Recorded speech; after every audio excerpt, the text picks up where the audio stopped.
Megang tradisi para Sultan Aceh yang hingga kini masih terjaga. Tradisi megang merupakan adat untuk membeli, mengolah hingga menyantap daging bersama keluarga untuk menyambut datangnya bulan suci Ramadan. Pun harga daging saban megang naik, warga Aceh tetap merayakan tradisi ini, baik jelang puasa maupun lebaran nanti.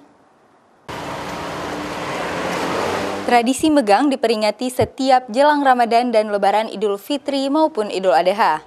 Tradisi membeli, memasak, serta menyantap daging secara bersama-sama ini telah berlangsung sejak masa Kesultanan Aceh.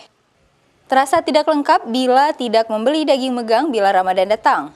Daging-daging yang dibeli ini dimasak, ada juga yang diawetkan dengan cara direbus, biasanya agar tidak busuk hingga di penghujung Ramadan.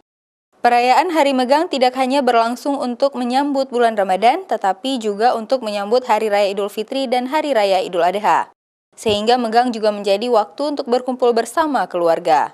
Tidak sedikit masyarakat Aceh perantauan yang pulang ke kampung halaman untuk menikmati daging megang masakan orang tua. Nggak banyak, ini 1 kilo aja. Ya, memang setiap megang harus ada dagingnya, Mek? Ada. Untuk anak-anak. Daging hari ini sekilo, rencana beli tulang lagi, bakso.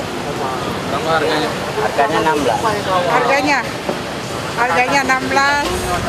Baik itu lebaran puasa atau lebaran haji selalu dengan ini tradisi megang ini. Jadi tradisinya belanja daging untuk dimasak bersama-sama dan keluarga yang dari jauh pun berkumpul gitu. Oh, ya. Kalau istilah kami itu menikmati masakan ibu gitu. Pelaksanaan megang di Aceh biasanya berlangsung selama 2 hari sebelum masuk bulan puasa. Warga memadati lokasi penjualan daging megang sejak pagi hingga sore hari yang sangat mudah dijumpai di Aceh. Sejak zaman Kerajaan Aceh Darussalam, perayaan megang telah menjadi salah satu momen berharga bagi para dermawan dan petinggi istana untuk membagikan sedekah kepada masyarakat fakir miskin, yatim piatu. Selain itu, sang raja berharap rakyatnya bisa berkumpul sesama keluarga dan saling berbagi. Mustajab, Kompas TV, Banda Aceh.